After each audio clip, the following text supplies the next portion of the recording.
10 disturbing, true, scary stories that will haunt you. 10 disturbing, true, scary stories that will haunt you. Say that out loud. Let it sit for a second, because what you're about to hear is not fiction. These are not ghost stories invented around a campfire. These are real accounts, documented, investigated, and in many cases still unexplained by the people who lived through them. Real people, real places, real fear. And before this video is over, you're going to question what you thought you knew about the world around you. We are starting right now. No build-up, no slow burn. We are dropping straight into the dark. It started with a feeling. That is always how it starts, isn't it? Not with a scream, not with a door kicked in. It starts with a feeling in the back of your neck that makes you turn around when there is nothing there. Maria Delgado was 34 years old, living alone in a 2-bedroom apartment on the east side of Columbus, Ohio. She had moved there the previous October after a long-distance job transfer, and she told herself the city would grow on her. She told herself a lot of things that year. The first time she noticed the curtain move in the apartment across the alley, she thought nothing of it. It was a Tuesday morning. She was drinking coffee by her kitchen window, watching the day start. The building across from hers was a mirror image of her own. Brick, 4 stories, fire escapes running down the side like vertebrae on a spine. The window directly opposite hers was dark. It had always been dark, she realized. In the 6 weeks she had lived there, she had never once seen a light on in that apartment, but the curtain moved. She set down her coffee cup. She stood very still, and then she told herself it was a draft and went to work. The second time, it was late on a Friday night. She had been awake past midnight, working through a project she had brought home from the office. She stood up to stretch and walked to the window, not thinking, just moving through the routine of her own apartment. She looked out. The window across the alley was dark, as always, but this time she could see the silhouette. Just barely. The shape of a person standing completely still behind the glass, watching her. Her stomach dropped. She stepped back fast, nearly knocking her chair over. She pressed herself against the wall. When she gathered the nerve to look again, the shape was gone. The window was empty. Dark, as always. She did not sleep that night. She told her co-worker James about it the next week, laughing it off, calling herself ridiculous. James did not laugh. He had grown up in Columbus. He asked her the address of the building across the alley. She told him. His expression shifted in a way she did not understand until he explained. The apartment directly across from hers had been empty for over a year. The previous tenant had died there, not peacefully. The details were unclear, but the landlord had disclosed a history of conflict in that unit, a former occupant who had, for reasons that never fully came to light, developed a fixation on the building next door. Maria moved out within the month. But here is the part that stayed with her. The part she told James in a voice so quiet he had to lean in to hear it. The night she saw the silhouette, she had waved, just instinctively. A small, human wave, and the silhouette waved back. Before we go on, check if you are already subscribed to this channel, because every week we bring you documented true horror stories from across America and beyond, and the ones coming up in this video are the ones that kept our researchers awake at night. You do not want to miss a single one. Subscribe now. We are just getting started. The Hargrove family rented the lake house every summer. It was a tradition stretching back 15 years. 3 generations gathering on the edge of a small freshwater lake in the northern lower peninsula of Michigan, far enough from the main highway that cell reception was a luxury and the nearest neighbor was a 1.5 miles down a gravel road. This is the kind of place that feels ancient. Pine trees that have been standing for 100 years, their roots grinding down into soil that has swallowed every secret the state ever held. The lake itself was the color of dark glass in the morning and burned orange at sunset. It was beautiful, people said, hauntingly beautiful, which is a phrase that in retrospect they should have taken more seriously. Tom Hargrove was 51 that summer. His wife Linda was 49. Their adult children, Derek, 26, and Sarah, 23, had made the trip from Chicago and Detroit, respectively. It was the first summer they had all been together in 3 years. Everything was normal for the first 4 days. On the 5th morning, Sarah woke up before anyone else. It was 4:40 in the morning, a grey pre-dawn light coming through the windows. She went to the kitchen for water and stopped cold when she saw the dock. There was a figure standing at the end of it. It was too far and too dark to see clearly, just a shape, tall, unmoving, standing at the very edge of the dock, looking out over the lake. Sarah assumed it was her father. Tom was an early riser, and she went back to bed. She mentioned it over breakfast. Tom had not been outside. He had slept until 7:30. They checked the dock. The wood at the far end was wet. Not from rain, from footprints. Footprints that led from the tree line to the edge of the dock and stopped. Just stopped. They did not go into the water. They did not lead back. They simply ended at the dock's edge, as though whoever had made them had been standing at that spot for some time and then ceased to exist. Derek called the local county sheriff's office. A deputy came out, looked at the prints, noted them, and said he would file a report. He looked uncomfortable in a way that professional law enforcement officers are trained not to look uncomfortable. When Linda asked him if anything had been reported at other lake houses in the area, the deputy was quiet for a moment too long. He said there had been some similar calls over the past few summers, nothing that led anywhere. He told them to lock their doors and call again if anything else happened. Tom wanted to leave. Linda convinced him to stay. This was their place, their tradition. That night, at 11:42 p.m., the motion sensor light on the back porch triggered. Tom looked at the security camera footage on his phone the next morning. The camera showed the back porch, the lawn, the dock. It showed the motion sensor light blazing on. It showed nothing that should have triggered it, and at the far edge of the frame, barely visible, barely within range, the dock, and the figure at the end of it, standing perfectly still, looking not at the water this time, looking directly at the camera. The Hargrove family left that morning. They have not returned. This story comes from St. Louis, Missouri, and it was documented by a man named Carter Webb, who, to his credit, saved every piece of evidence before deleting it from his life entirely. Carter was 29, working in audio production, which meant he had high-quality recording equipment in his home office, professional-grade microphones, soundproofing on 2 walls, monitors that could pick up frequencies most consumer gear would miss entirely. He lived alone. He began noticing the sounds in March, low, irregular, like footsteps in the room above his office. Except there was no room above his office. He was on the top floor of a 2-story house. Above him was the attic. He went up there twice with a flashlight. Old insulation, cardboard boxes, a water heater, a small window latched from the inside. No signs of entry, no animals.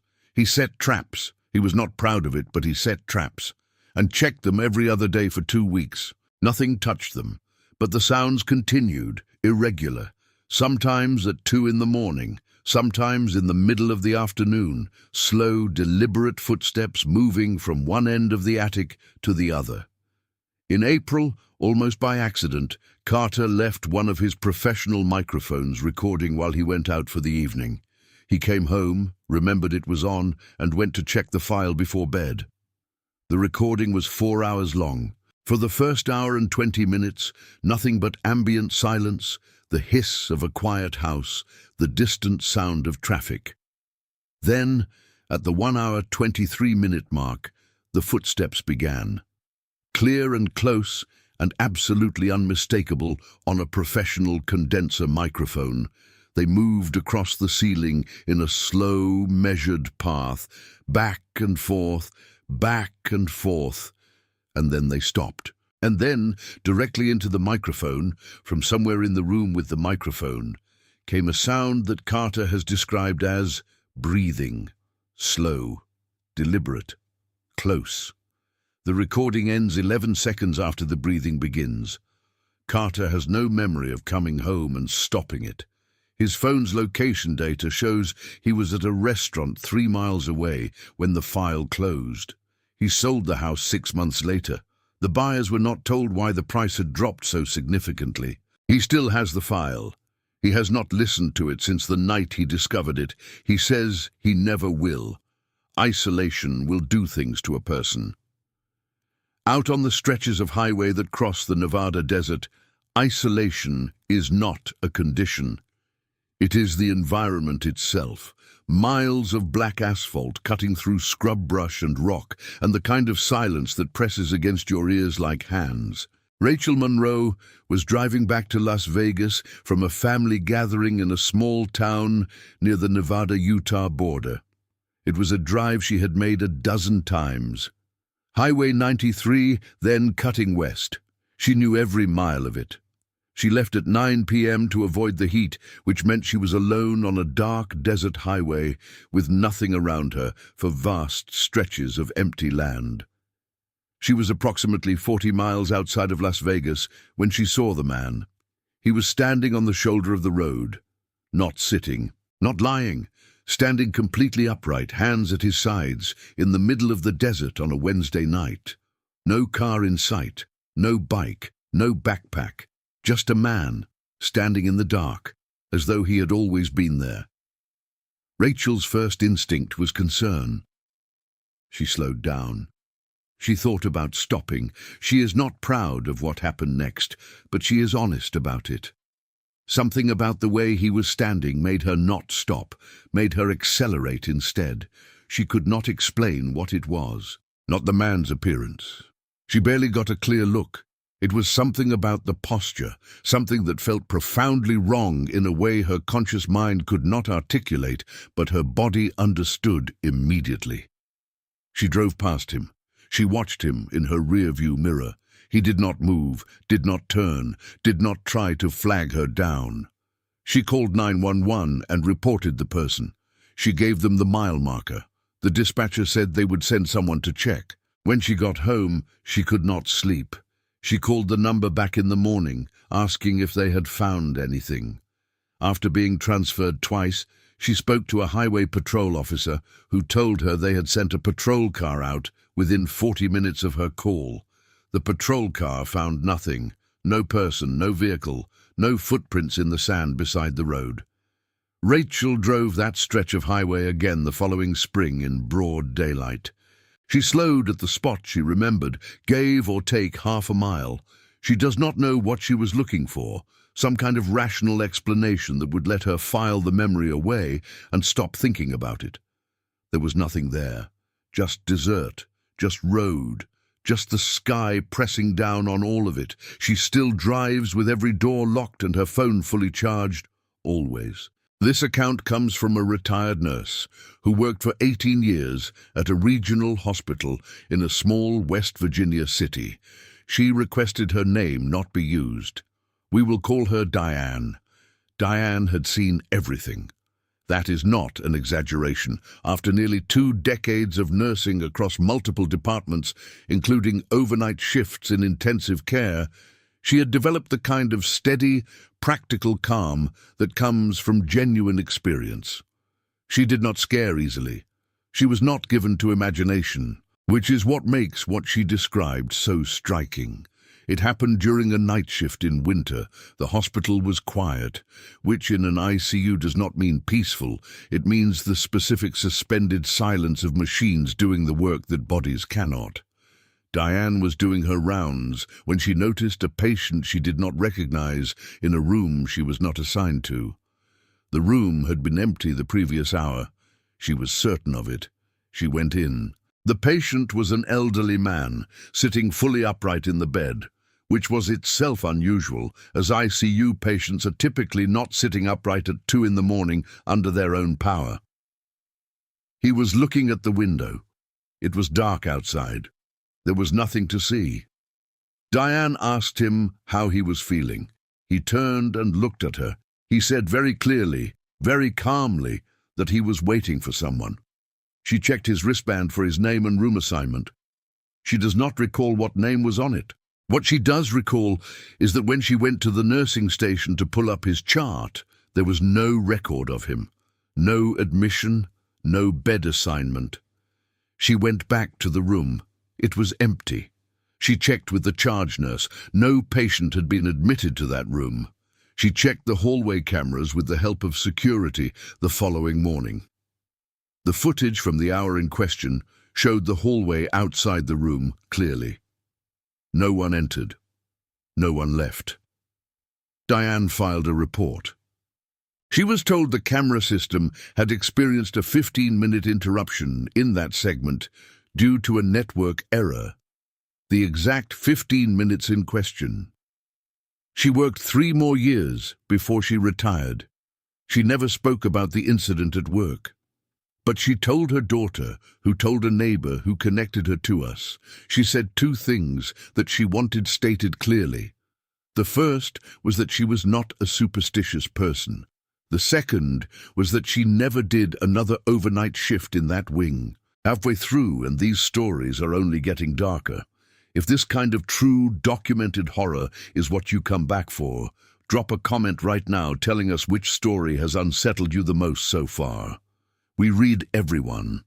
This account involves a family from a small town in central Connecticut, rolling hills, colonial architecture, the kind of postcard New England that makes people move there from the city in search of something quieter and older and more rooted. The family, the Okafor family with permission, moved into a converted farmhouse in 2019.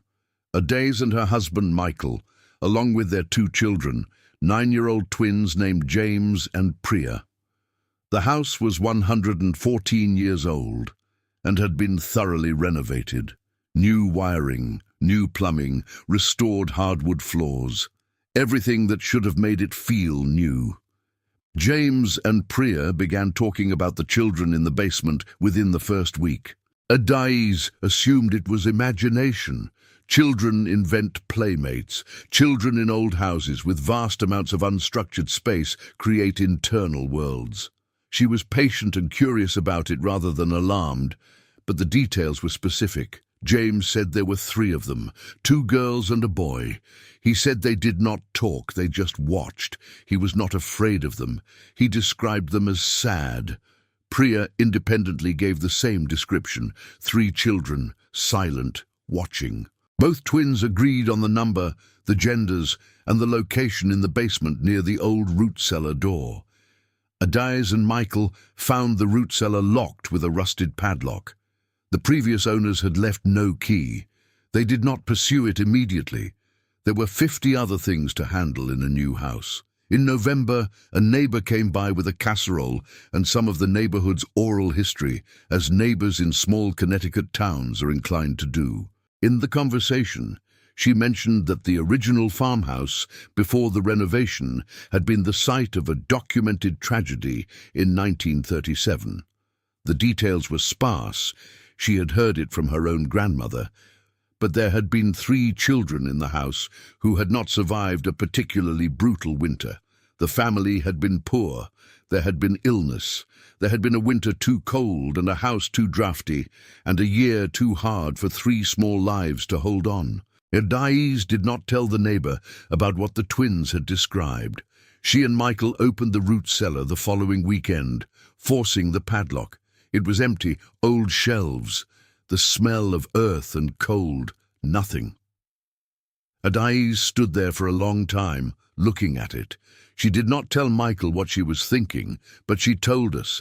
She was thinking about whether 3 small lives could leave something behind in the walls of a place. Not as a supernatural idea, just as a question. Just as something she could not stop turning over. The twins stopped mentioning the children in the basement by February. They never mentioned them again. They never asked why. Lena Kowalski was 22, living in Pittsburgh, Pennsylvania, when she began finding the photographs. The first one was in a box of old things she had inherited from her grandmother: papers, letters, a few pieces of jewelry. The photograph was among the papers, old and yellowed, showing what appeared to be the front exterior of a house she did not recognize. Nothing remarkable about it. She set it aside. The second was on her phone. She found it while scrolling through her camera roll 3 weeks later. A photograph she had not taken. It showed the same house, or what appeared to be the same house, from a different angle. Night, this time. A light on in an upstairs window. She stared at it for a long time, looking for any rational explanation. A screenshot from something she had been watching, maybe. A forward from someone she had forgotten about. She scrolled back through every message and every app and could not locate the source. She did not delete it. She started showing it to people. A friend of her mother's recognized the house. It was a house in a neighborhood that had been demolished for a commercial development in the 90s. A neighborhood that had existed when Lena's grandmother was young and had not existed for 30 years. The third photograph appeared in an email in her inbox from an address that no longer existed when she tried to trace it. Subject line blank, just the image, attached. The same house. Daytime, this time. And on the front porch, barely visible, standing slightly back as though caught in the frame accidentally, a figure. She has the photograph enlarged professionally. The figure is a man, middle-aged by the look of it. She does not recognize him. Her grandmother died before Lena could show it to her. Among her grandmother's effects, there was a name written inside the back cover of an address book. A man's name. An address. The address corresponds, after a bit of research, to the street where the demolished neighborhood used to be. Lena has not found out who the man was. She is still looking. She keeps the photographs in a folder she cannot bring herself to delete and cannot bring herself to open. The Cascades hold secrets. Anyone who has spent time in the Pacific Northwest forests understands this in a way that is difficult to communicate to people who have not been there. The trees are immense. The undergrowth is dense and wet and dark. Sound behaves differently, absorbed, muffled, redirected. You can be 100 yards from the trail and feel like you are in the middle of nothing. Hiker Marcus Reed knows this better than most. He is an experienced backcountry hiker, 43 years old, a resident of Seattle with 12 years of solo wilderness experience. He keeps detailed logs. He photographs trail conditions. He is, by any reasonable measure, the last person you would expect to return from a solo trip and say what he said. It happened on a 3-day solo trip in the Mount Baker Snoqualmie National Forest in September.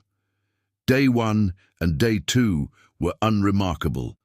Camp set up by 4 p.m., good weather, excellent trail conditions. He was alone, as he preferred it. The morning of Day 3, he woke at 5:30 a.m. and immediately knew something was different. He could not identify exactly what had changed. The camp looked the same. His gear was undisturbed, but there was a quality to the stillness that did not feel like peace. It felt like absence, like the forest around him had emptied of everything while he was asleep. No birds, no insects, not even wind. Just a silence so complete it had physical weight. He packed up his camp and began moving. He told himself he was being irrational. He is an experienced hiker. He knows the difference between the standard heightened awareness that comes from solo wilderness travel and genuine threat response. What he felt that morning was not standard. He moved fast, toward the trailhead. Behind him, at irregular intervals, he heard movement in the brush. He stopped 4 times to look back. He saw nothing. He has described the sound as too deliberate for wildlife, not crashing through underbrush as most large animals move, but a careful, measured sound. A sound that stopped when he stopped and started when he started. He reached the trailhead in record time and drove straight back to Seattle. He has reviewed this account many times. He has offered several rational explanations. An animal pacing his movement, auditory tricks in dense forest, the psychological effects of a poor night's sleep. He offers each of these explanations dutifully, and then he adds every time that he does not believe any of them. That something in the forest that morning knew he was there and wanted him to know it knew. He has not been back. This is perhaps the quietest of our 10 accounts, and in some ways the most difficult to dismiss. Brendan Walsh was a software developer, 31, living in a high-rise apartment building in Chicago, Illinois. The building was modern, 40 stories, with keycard access, a 24-hour desk, and security cameras in all common areas. The kind of building that feels, by design, as though nothing can go wrong inside it. For 4 months, Brendan received mail that was not his, not ordinary misdirected mail. The mail was addressed to him, his name spelled correctly at his address, but the contents, letters, not junk mail, handwritten letters, were clearly intended for someone else. They referenced events, people, and places that had nothing to do with his life. A recurring name, Elena. References to an argument that had apparently been going on for some time. Requests for forgiveness. References to a specific apartment in the building. Apartment 6 to 12. Brendan lived in apartment 6 to 14. After the third letter, he knocked on the door of 6 to 12. No one answered. He asked the building desk about the current tenant. They told him 6 to 12 had been vacant since August. The letters continued arriving, addressed to him, about a life he did not live. He brought them to the desk manager, who had no explanation. The postmarks were from within Chicago. The return addresses were different on each envelope, but all traced to commercial mailbox services, the kind anyone can rent anonymously. After the 7th letter, Brendan set up a small camera in his apartment hallway, aimed at his mailbox slot. The camera recorded nothing being placed through the slot on the days the letters arrived. But the letters arrived. The 8th and final letter was blank, just a sheet of paper inside the envelope, addressed to him as always. No writing, but pressed onto the back of the page, a handprint, just one, the size and shape of an adult human hand, pressed in what appears to be dust or very fine ash. Brendan's building manager had the mailroom and hallway systems reviewed by their security contractor. No explanation was found. The letters stopped after that. Brendan does not know whether to feel relieved by that or to feel something else. He leans towards something else.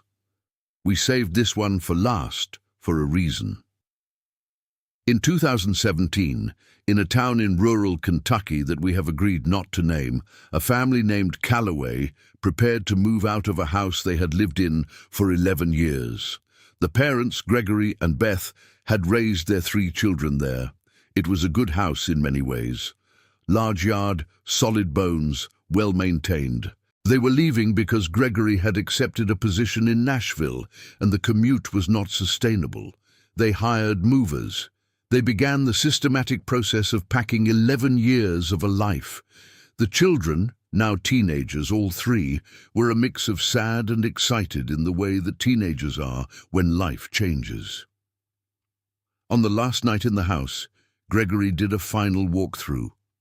Every room, making sure nothing was left behind, making sure windows were locked, saying goodbye in the private way people say goodbye to places that have held them. He went through the kitchen, the living room, the bedrooms. He went down into the basement. He came back upstairs and found his family in the living room waiting for him, and he stood there for a moment and he said something had changed.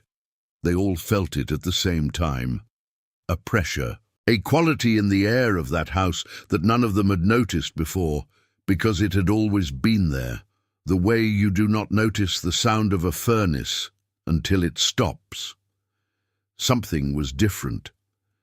Beth asked what he meant. Gregory said it felt like the house was. He used the word watching. They laughed, nervous laughter, the kind you make when something is not funny. They gathered their last bags and their dog, and they walked out the front door. Gregory locked it. He stood on the porch for a moment, key in hand, looking at the door. He has said since, and he is a measured, practical man, not given to dramatic statements, that he had the overwhelming feeling that whatever had lived in that house alongside his family for 11 years was still inside, was watching them leave through every window, was waiting for the next family to arrive. They drove away. They did not look back. The house sold within a month. The new family moved in the following spring. Gregory has heard through the kind of small-town information network that persists even across state lines that the new family has had some difficulty settling in. Sounds they cannot explain, a feeling of being watched. He has thought about calling them. He has not decided whether that would be a kindness or the opposite. He is still deciding, and that is where we leave you tonight. 10 stories. 10 real accounts from real people living ordinary lives in ordinary places until they weren't. These are not stories designed to make you feel better. They are not stories with clean endings and comfortable explanations. They are stories that ask you to sit with the possibility that the world contains things we do not understand. Things that stand at the end of docks in the dark, things that pace you through silent forests, things that leave handprints on blank sheets of paper and stand behind curtains in empty apartments. If you made it all the way here, and you did, then here is what we need from you. Leave a comment below and say, "I watched until the end," because we want to know who is here with us in the dark. If this video gave you that crawling, electric, can't look away feeling, hit that like button. Every like tells us to keep going deeper, keep searching for the stories that most people never hear. And share this video. Send it to the person who claims nothing scares them. Send it to the one who will watch it alone at 2 in the morning and immediately regret it. Because the best part of being disturbed is not being disturbed alone. Subscribe if you are not subscribed. This channel exists to bring you the true accounts that get buried, the ones filed away in reports and quiet conversations and old photographs. We find them, we tell them, and we are just getting started. Check back in and make sure you have not missed anything. Because the next video, the next set of accounts we have been gathering, is already waiting, and it is worse than this one. Sleep well, if you can.